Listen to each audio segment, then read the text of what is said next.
Okay, this episode I'm going to be talking about some free dispersed camping or boondock camping, some call it, in Arizona. I'm currently about 6 miles south of Williams, Arizona, in the Kaibab National Forest. Okay, and there's a big hill way back there, almost like I'd almost call it a mountain back in there. Really beautiful, a mountain of pine forest.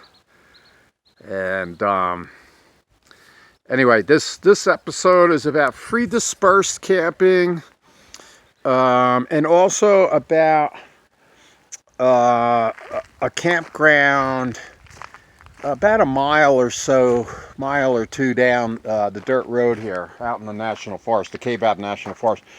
It's a place called DOGTOWN Lake. And hopefully the video is going to come out. And you got Williams up here. And the Interstate 40 goes right past Williams, east to west across Arizona. So in Williams, you're going to take 4th Avenue south, which is Perkinsville Road, okay, or also called Route 73. You go about 6 miles down, and you'll see Forest Service Road 140, because now you're in the Kaibab National Forest here, okay.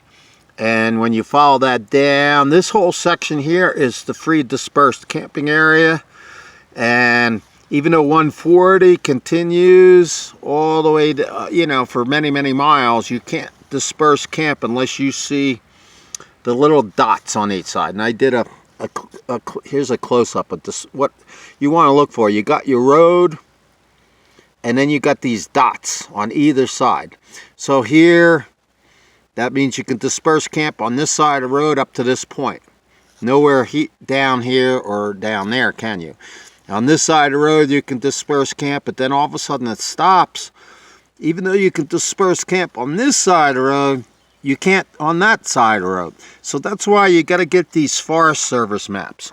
Okay, and here's DOGTOWN Lake. And they have a campground there. All this is campground. They've got a boat ramp. They allow electric motors on your boats, and they also stock it with rainbow trout, okay. And anyway, there's 34 reserved campsites. You can reserve online through the Forest Service, National Forests are run by the Forest Service, and they got 20 campsites in these different loops here that you'll see. 20 campsites are first come, first serve. So they kind of broke it up really nice, half and half. Because a lot of places in the country, they start going over to total reservations, and they're empty. They're totally empty. People are not going to drive there if they're reserving all the campsites. Because what happens is the locals will reserve for the weekend, but the out-of-staters got the 2-week vacation. They go online, and they can't find the 2-week spot in the reservation system, so it's not working in most states, especially New Mexico. Boy, I couldn't believe it. Everything was totally, there was nobody in the campgrounds, because you go online, like I say, and you can't get a 2-week spot because the locals are just going each weekend, and then so the campground looks like it's full, and it isn't. They're all empty. So anyway, get these. They're free if you can go to a ranger station, or you can buy them online. This area way back in here I haven't explored yet. That's showing all dispersed camping. Now if you're coming down from Williams, the other area other than Forest Service 140, DOGTOWN Lake, if you keep coming down 73, 122 used to be dispersed camping. It's all closed off. They've got high fire restrictions, and they don't want people coming out into the Bill Williams recreation area because that's also closed. So they've closed off all these different roads, Forest Service roads, 111, 122, which used to allow the dispersed camping. But if you go way down to 108, Forest Service 108, that's still open. I went in there today. Okay, you'll see a big open field, and you go in there, that's all dispersed, camping down 108. Very few people in there this time of the year. It's the end of June 2022. You'll see a sign that says Coleman Lake. I went down to the lake 2 miles down from the entrance here, and it was empty. There was water in it last year. There's no water, and that's because of the drought. So don't be surprised. Last summer, at some point, I think it was in July, they closed this area down. They closed, this is already closed down, these Forest Service roads going back into the Bill Williams park or recreation area, whatever. There's some other forest roads. But at least right now, 108 is open. This is the end of June 2022. And up here, 140, which is DOGTOWN Lake. Then there's a sign as soon as you go in, is a Forest Service 140, and then DOGTOWN Lake 2 miles. And that actually, I took it today. That's 2 miles, and then you have to take a left on Forest Service 132, and then go another mile to get up to the campground. Okay, so and there's a map I got at the campground. Now their rates are crazy. I'm used to free dispersed camping, where a mile down 140 I'm camping for free. But if you want to camp in the campground, you know, and be all close to everybody else, it's $26 a day up to 2 weeks, and $40 a day if there's 2 tables on the campsite. And you know, it's close to the lake. And they do have, they do stock it with rainbow. So it's a big fishing lake. And rainbow is in the top 3 best tasting fish on the planet. I mean, as far as freshwater fish. I mean, it just doesn't get any better than rainbow.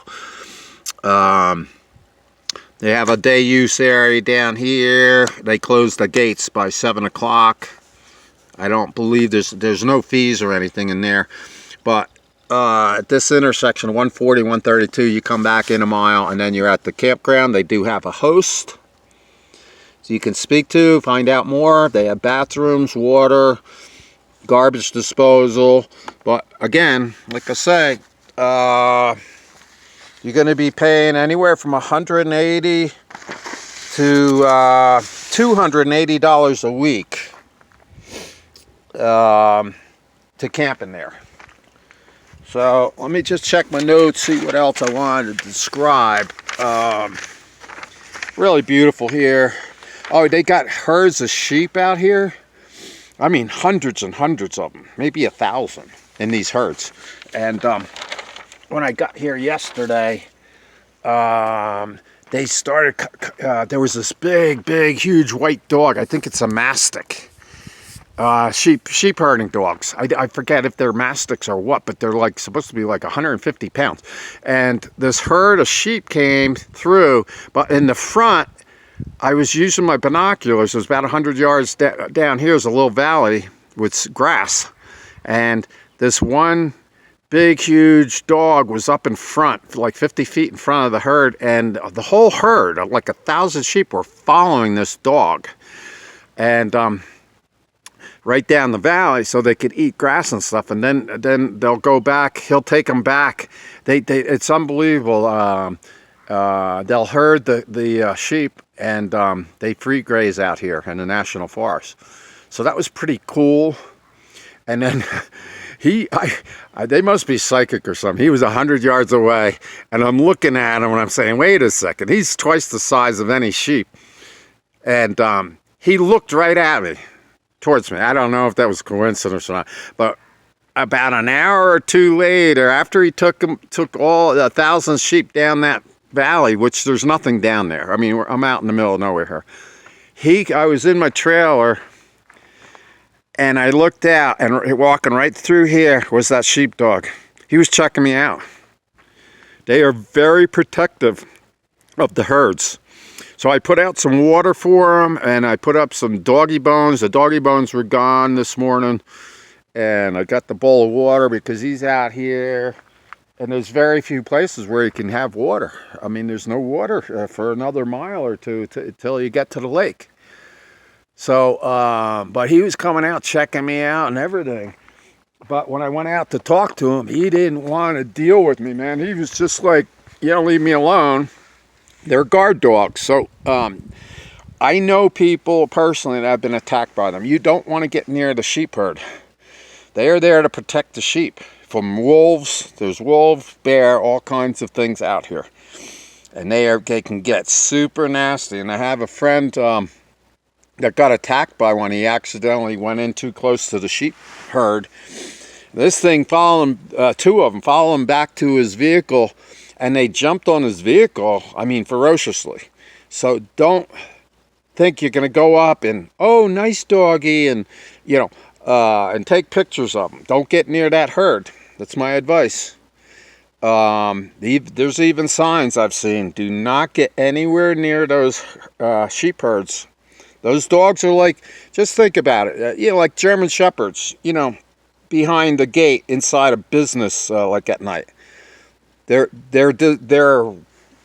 dogs will tear you to shreds if you try to get inside that fence where they're protecting the area. They'll kill you, no problem at all. So just look at it that way. Even though they're free grazing and he looks nice and fluffy and looks really nice, don't mess with them. Don't get near them. I just left the water out there and some doggy bones, and I'm not going to go up and try to pet him or anything, because when I talked to him yesterday, he did not want to deal with me at all. He just walked right up that hill there, and way back, like, I don't know, a quarter mile was the sheep herd. So I left them there grazing. It's remarkable, these dogs, what they can do. Okay, anyway, the campground does have a campground host on duty. They have bathrooms, and the host's supposed to clean them, I think, every day. So that's nice. Good fishing. You're dealing with about 3-mile drive down a very good road. It's a little bit of washboard road in certain spots, but all in all, it's a well-kept road. No deep holes or anything. And hard gravel. You don't have to worry about getting stuck or anything if you don't have 4-wheel drive. And 3 miles from Route 73, or what's called also Perkinsville Road out of Williams. You go, as soon as you get on that Forest Service Road, you go about 3 miles, and you're there in the camping area. In Williams, I don't know, if you know about Williams, but you could also take a train. There's a train depot that dead ends in Williams. Town of Williams, and you can take the 45-mile drive north and wind up getting left off in the train depot in the Grand Canyon. And there they have free shuttle bus service after you've paid your train fare and stuff. You can go all over the Grand Canyon in their they got loads of bus stops everywhere, and you can get on and off and hike around, do all kinds of stuff for the day. Not have a vehicle, just use their busing system, which also is working on natural gas, which is pretty cool. They're running on natural gas. Anyway, I think I'm running out of time here. I think I said electric motors are allowed on boats in the lake at DOGTOWN Lake. Good trout fishing, and So I guess that's about it for this free dispersed camping area. Very easy to find, get to. And, well, this is Eagle Eric in the Kaibab National Forest. If you want to learn more about this area, just go on the Forest Service website. Eagle Eric, signing off.